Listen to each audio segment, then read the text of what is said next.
Hello बच्चों। तो आज हम लोग शुरू करेंगे लेक्चर नंबर 2 कोऑर्डिनेशन केमिस्ट्री का। ठीक है, पिछले लेक्चर में बच्चों हम लोग डबल साल्ट तक समझ चुके थे। ठीक है, आज हम लोग समझेंगे कॉम्प्लेक्स साल्ट के बारे में। ठीक है, तो चलिए हम लोग कॉम्प्लेक्स साल्ट को देखते हैं क्या है ये कॉम्प्लेक्स साल्ट। तो हम लोग आज शुरू करेंगे कॉम्प्लेक्स साल्ट। अब ये देखिए किस तरह का साल्ट होता है। ठीक है, तो कॉम्प्लेक्स साल्ट भी बच्चों क्या होता है, एक मॉलिक्यूलर एडिशन कंपाउंड होते हैं। ये भी क्या होते हैं, एक मॉलिक्यूलर एडिशन कंपाउंड होते हैं। लेकिन इनमें और डबल साल्ट में फर्क क्या है, कहता है कि कॉम्प्लेक्स साल्ट उस मॉलिक्यूलर एडिशन कंपाउंड को बोलेंगे, कॉम्प्लेक्स साल्ट उस मॉलिक्यूलर एडिशन कंपाउंड को बोलते हैं जिसको पानी में डिसॉल्व करने के बाद अपना आइडेंटिटी लूज नहीं करेगा। ठीक है, मतलब ये तरह का जो इस टाइप के जो भी साल्ट होते हैं वो पानी के अंदर पूरी तरीके से डिसॉल्व नहीं होंगे। ठीक है, दूसरी बात कि ये अपने सारे कंस्टिट्यूएंट साइन का टेस्ट नहीं देते हैं, ये सारे कंस्टिट्यूएंट साइन का टेस्ट नहीं देते हैं। तो अगर बच्चों आपको इसका डेफिनेशन लिखना होगा तब क्या लिखेंगे, molecular addition compound, molecular addition compound which do not give test of all its constituent ion is called complex salt, is called complex salt. और इसमें जो ये पॉइंट लिखना होगा आपको वो ये लिखना है कि कॉम्प्लेक्स साल्ट अपनी खुद की आइडेंटिटी लूज नहीं करता है, खुद की आइडेंटिटी लूज नहीं करता है, लेकिन अपने कॉन्स्टिट्यूएंट्स आयन का आइडेंटिटी लूज कर देता है, अपने कॉन्स्टिट्यूएंट्स आयन का आइडेंटिटी लूज कर देता है। अगर आपको याद हो पिछले लेक्चर में हम डबल साल्ट के बारे में भी एक ऐसा ही स्टेटमेंट दिए थे। डबल साल्ट के बारे में बच्चों हम लोग क्या स्टेटमेंट दिए थे, यहाँ पे डबल साल्ट के बारे में ये बोला गया था कि डबल साल्ट वैसा मॉलिक्यूलर एडिशन कंपाउंड होता है जो खुद की आइडेंटिटी को लॉस कर देता है, क्योंकि जब उसको हम पानी में डिसॉल्व करते तो पूरी तरीके से क्या होता था बच्चों, डिसॉल्व हो जाता था और अपने सारे कंस्टिट्यूएंट साइन का टेस्ट भी देता था। तो हम लोग बोलते थे क्या कि खुद की आइडेंटिटी लूज कर देती है लेकिन अपने कंस्टिट्यूएंट्स आयन का आइडेंटिटी लूज नहीं करता है। जबकि हम यहाँ पे क्या बोल रहे हैं बच्चों, खुद का आइडेंटिटी लॉस, खुद का आइडेंटिटी लॉस नहीं करेगा लेकिन अपने कंस्टिट्यूएंट्स आयन का आइडेंटिटी लॉस कर देगा। अब इसका क्या मतलब है वो हम लोग आपको एक एग्जांपल से समझाते हैं। अब जैसे देखिए हम एक सिंपल साल्ट लेते हैं, हम क्या लेते हैं, एक सिंपल साल्ट ले लिए, मान ले FeCN का होल ट्वाइस, ये है हमारा सिंपल साल्ट। इसमें हम लोग रिएक्शन करा देते हैं बच्चों 4KCN से। यहां भी देखिए एक फिक्स्ड मास रेशियो में ये रिएक्शन हो रहा है 1:4 के, 1:4 में ये रिएक्शन हो रहा है। अगर आप इसको कूल कर देते हैं तो ये मिलेगा एक कंपाउंड जिसको बच्चों इनिशियली ऐसे लिखा जाता था, एडिशन मॉलिक्यूलर कंपाउंड को हम लोग ऐसे लिखते हैं, लेकिन मॉडर्न टर्मिनोलॉजी के टर्म में लिखें तो ये बच्चों ऐसा हो जाता है K4 FeCN का होल 6। अब इस फॉर्मेट से इस फॉर्मेट में कैसे जाया जाएगा उसके लिए भी हम लोग आगे पढ़ेंगे। ये सब एक्सपेरिमेंट के थ्रू बच्चों पता चलता है कि इस ये ओल्ड नोटेशन से हम लोग मॉडर्न नोटेशन में कैसे जाएंगे। खैर वो सब चीज हम आगे सीखेंगे। अभी फिलहाल आप ऐसा मानिए कि FeCN का होल ट्वाइस अगर 1:4 के रेशियो में KCN के साथ रिएक्शन करता है, अगर इसको हम कूल कर देते हैं तो हमारे पास एक ऐसा मॉलिक्यूलर एडिशन कंपाउंड बनेगा। ये बच्चों क्या है, सॉलिड है। अगर इसका नाम आप याद रखना चाहें तो इसका नाम होता है पोटेशियम फेरोसाइनाइड। ये एक इसका कॉमन नेम है एक तरह से। अगर आप इसका कलर जानना चाहें ये येलो कलर का कंपाउंड होता है, पोटेशियम फेरोसाइनाइड। ठीक है, ये येलो कलर का कंपाउंड होता है। ये बच्चों नॉन पॉइजनस होता है। ये क्या होता है, नॉन पॉइजनस कंपाउंड है। ठीक है, जबकि अगर आपको याद हो तो KCN क्या होता है, पॉइजनस होता है। KCN क्या होता है, पॉइजनस होता है। लेकिन जब ये FeCN के होल ट्वाइस के साथ मिलकर कॉम्प्लेक्स बना देता है तो तो वो कॉम्प्लेक्स क्या हो जाते हैं बच्चों, नॉन पॉइजनस हो जाते हैं। कॉम्प्लेक्स कैसा हो जाएंगे, नॉन पॉइजनस हो जाते हैं। क्लियर है यहां तक। अब देखिए आगे फिर से क्या होगा, ये सॉलिड बन गया, ठीक। लेकिन अब जैसे ही आप इस सॉलिड को पानी में डिसॉल्व करना चाहेंगे, पानी में जैसे ही आप इसको डिसॉल्व करते हैं, ठीक, एक्वस सॉल्यूशन में डिसॉल्व करते हैं, तो ये बच्चों क्या हो जाएगा, कुछ इस तरीके से टूट जाता है। 4K प्लस बनेगा FeCN का होल 6, FeCN का होल 6, और इस पूरे के ऊपर कितना आ जाएगा, 4 माइनस। क्योंकि किसी भी साल को तोड़ने का मतलब होता है जितना आपके पास प्लस है उतना ही आपके पास माइनस भी होना चाहिए। तो यहाँ पे देखिए K है तो K तो प्लस होता है और 4 है इसलिए 4K प्लस बनेंगे। और इस पूरे आयन के ऊपर ये पूरा नेगेटिव पोर्शन है, इसके ऊपर कितना माइनस हो जाएगा बच्चों, 4 माइनस हो जाएगा, ठीक है। अब ध्यान से सुनिए, ये कंपाउंड दोनों आपस में मिलकर के ये एक कंपाउंड बनाया जिसे हम लोग बोल रहे हैं मॉलिक्यूलर एडिशन कंपाउंड। और जब इस कंपाउंड को हम पानी के अंदर डिसॉल्व करते हैं तो यहाँ पे देखिए ये वाला पार्ट तो आयोनाइज हो गया, लेकिन ये वाला पार्ट आयोनाइज नहीं हो रहा है। और बच्चों जो पार्ट आयोनाइज नहीं होगा वो पानी के अंदर दिखेगा, पीपीटी के फॉर्म में। मतलब ये वाला पोर्शन जो है बच्चों ये पूरी तरीके से डिसॉल्व नहीं हो पाता है। इसीलिए हम ऐसा टर्म यूज करते हैं कि कॉम्प्लेक्स साल्ट वैसा मॉलिक्यूलर एडिशन कंपाउंड होता है जो अपना खुद का आइडेंटिटी लॉस नहीं करता है। क्योंकि देखिए ये अभी भी सॉलिड स्टेट में है, पानी में जाने के बाद भी ये वाला पोर्शन जो इसका कॉम्प्लेक्स आयन वाला पोर्शन है बच्चों वो अभी भी क्या हो रहा है, सॉल्युबल नहीं हो रहा है। इसीलिए ये अभी भी क्या है, इनसॉल्युबल के फॉर्म में है। और ये पहले भी सॉलिड के फॉर्म में था तो पहले भी सॉलिड के फॉर्म में, अभी भी सॉलिड के फॉर्म में, मतलब अपना आइडेंटिटी लूज नहीं किया।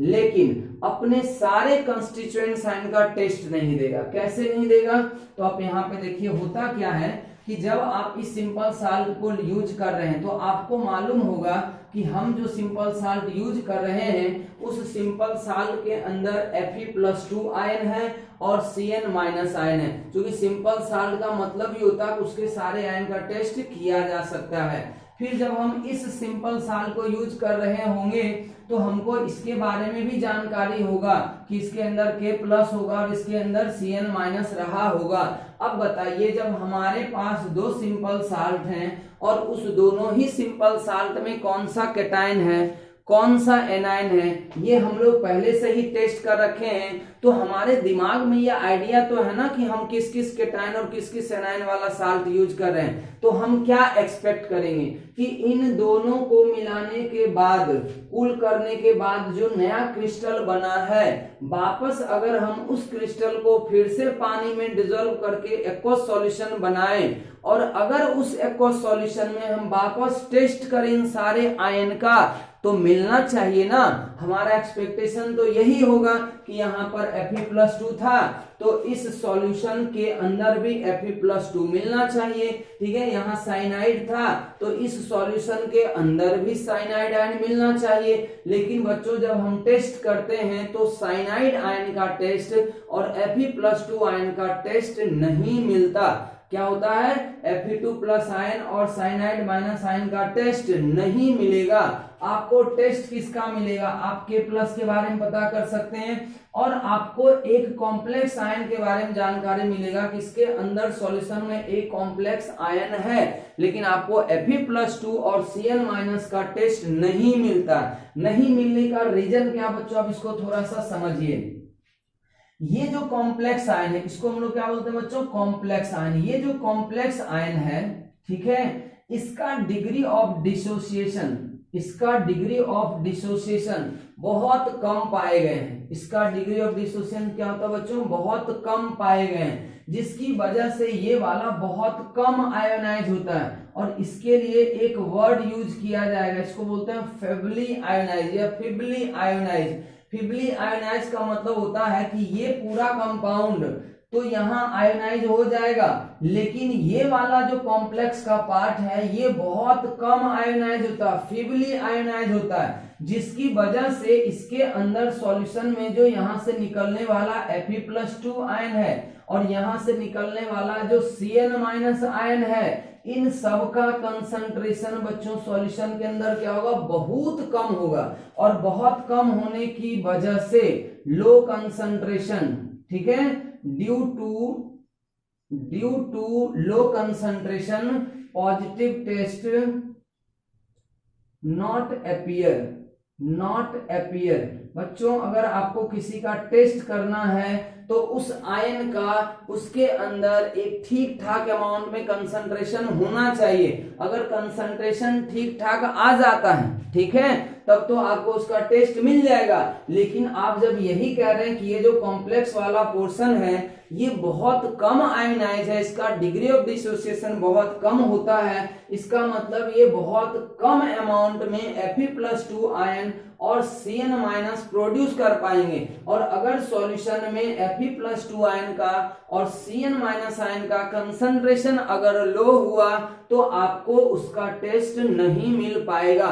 इस चीज को बच्चों हम और आगे अभी अच्छे से आपको समझाएंगे कि आखिर ये कब ऐसा टेस्ट दे पाएगा, कब नहीं दे पाएगा।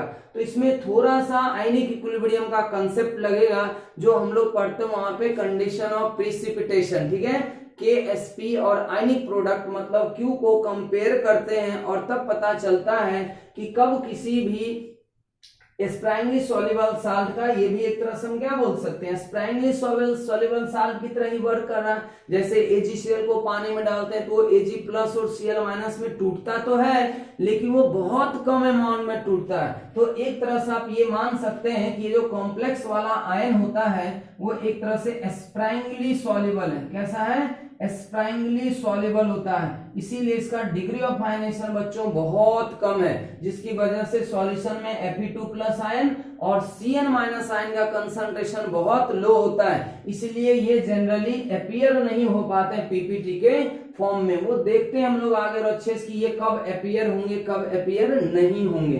फिलहाल आपको कॉम्प्लेक्स साल्ट के बारे में जो अभी समझाया गया है वो आपको कम से कम समझ में आया होगा, ठीक है। हम एक बार इसको फिर से रिपीट कर दे रहे हैं ताकि हम फिर से दूसरा एग्जांपल यूज कर सकें। देखिए कॉम्प्लेक्स साल्ट के बारे में क्या बोल रहे हैं कि जब हम दो सिंपल साल्ट को मिलाकर एक मॉलिक्यूलर एडिशन कंपाउंड का फॉर्मेशन करते हैं और अगर उस मॉलिक्यूलर कंपाउंड को या उस मॉलिक्यूलर एडिशन कंपाउंड को वापस एक्वस सॉल्यूशन में ऐड करते हैं तो जिन जिन आयन का टेस्ट मिलना चाहिए था सारे आयन का टेस्ट नहीं आता, कुछ आयन का जरूर आएगा, सारे आयन का नहीं आता है। तो वैसे एडिशन मॉलिक्यूलर कंपाउंड को हम लोग क्या बोलते हैं बच्चों, कॉम्प्लेक्स साल्ट बोल सकते हैं, आप कॉम्प्लेक्स कंपाउंड बोल सकते हैं, कोऑर्डिनेशन कंपाउंड बोल सकते हैं, सब एक ही चीज है, इसमें कंफ्यूज होने की जरूरत नहीं है।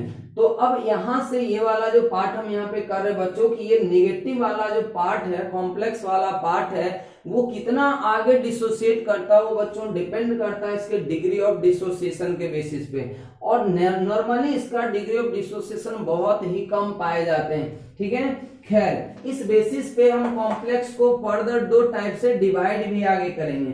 एक तो ये एग्जांपल है, सेकेंड एग्जांपल बच्चों हम आपको इसी तरीके से एक और समझा सकते हैं कि अब मानिए हम यहाँ पे ले लेते हैं FeCN का होल 3 ले लेते हैं, ठीक है। अब यहाँ पे आप 3KCN ले लीजिए। अब देखिए इसको आप कूल कर दीजिए, क्या कर दीजिए, कूल कर दीजिए। तो यहाँ पे हम बच्चों 1:3 के रेशियो में रिएक्शन करवा रहे हैं, तो यहाँ पे आपको फिर से एक नया कंपाउंड बन जाएगा 3KCN डॉट FeCN का होल ट्वाइस। क्या बन जाएगा, 3KCN डॉट FeCN का होल थ्राइस होगा, ठीक है। या आप इसी को अगर मॉडर्न टर्म में लिखते हैं तो ये मॉडर्न नोटेशन में आ जाता है बच्चों K3FeCN का होल 6। क्या हो जाता है बच्चों, K3FeCN का होल 6।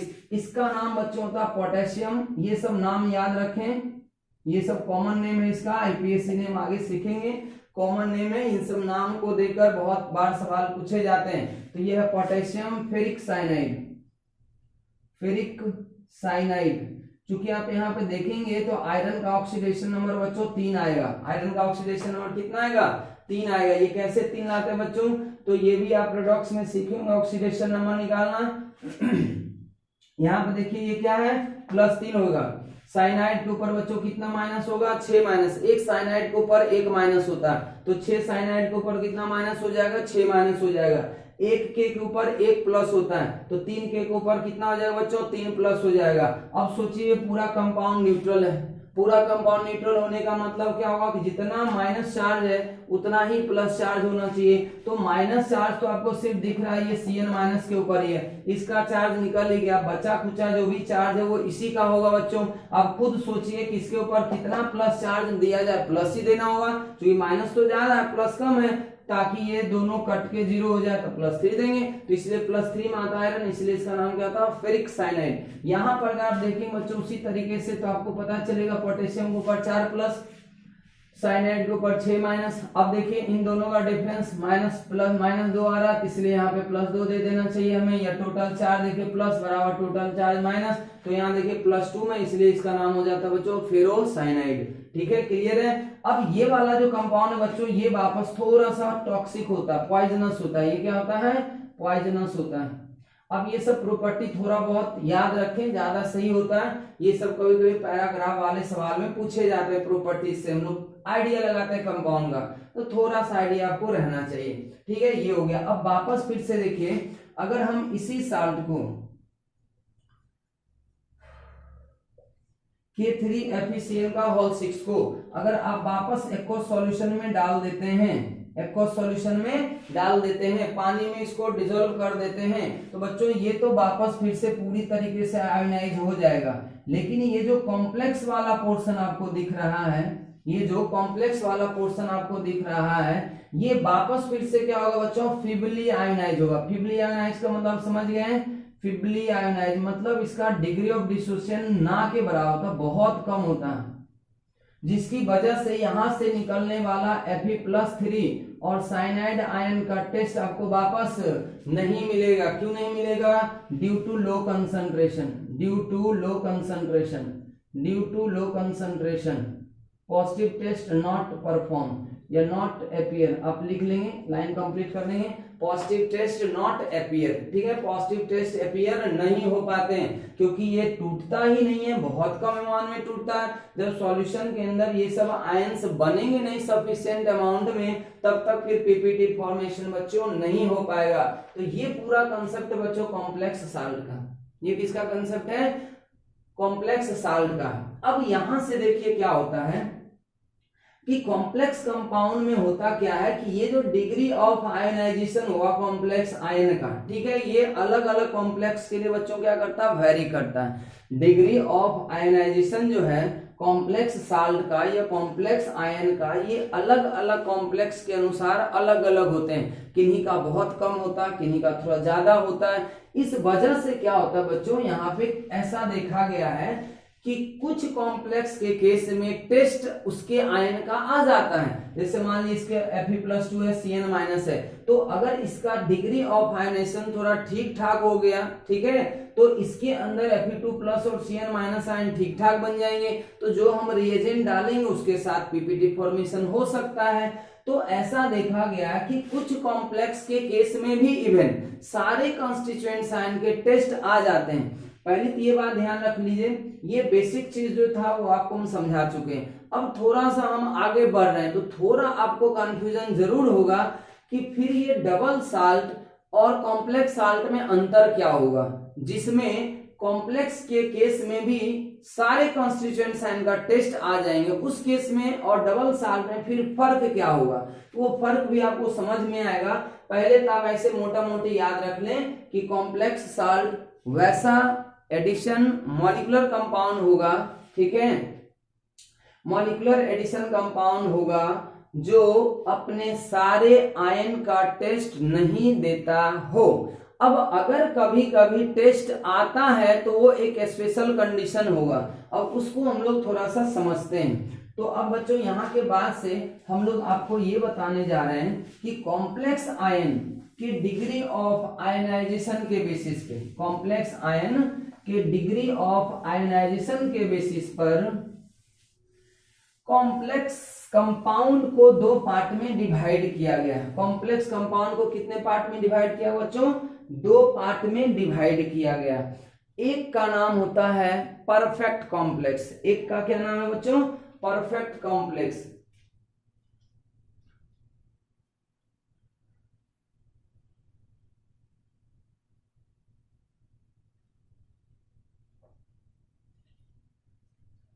एक का नाम है परफेक्ट कॉम्प्लेक्स और दूसरे का नाम क्या होगा बच्चों? Imperfect complex. तो आप लिखना चाहें तो एक लाइन पहले लिख सकते हैं, उसके बाद आगे आप लिख सकते हैं डिपेंडिंग अपॉन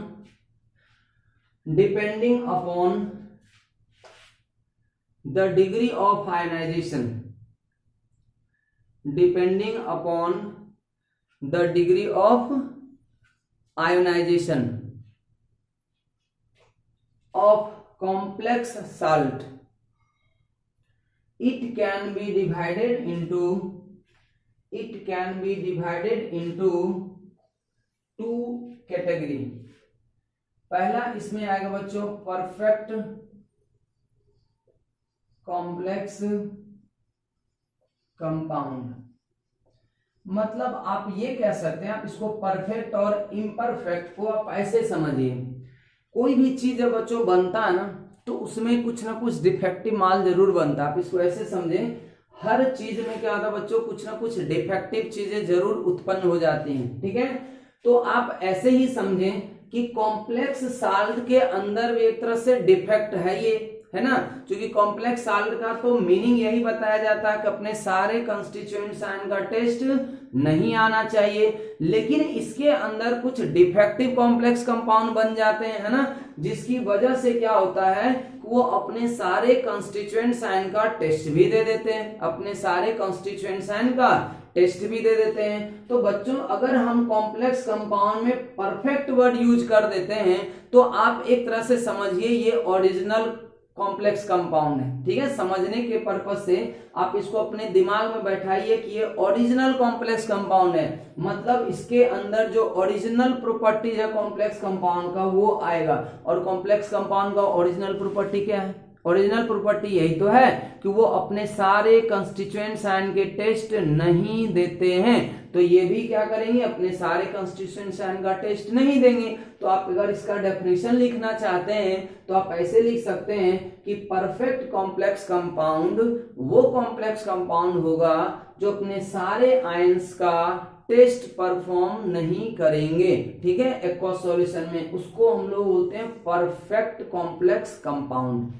ये बात समझ गए?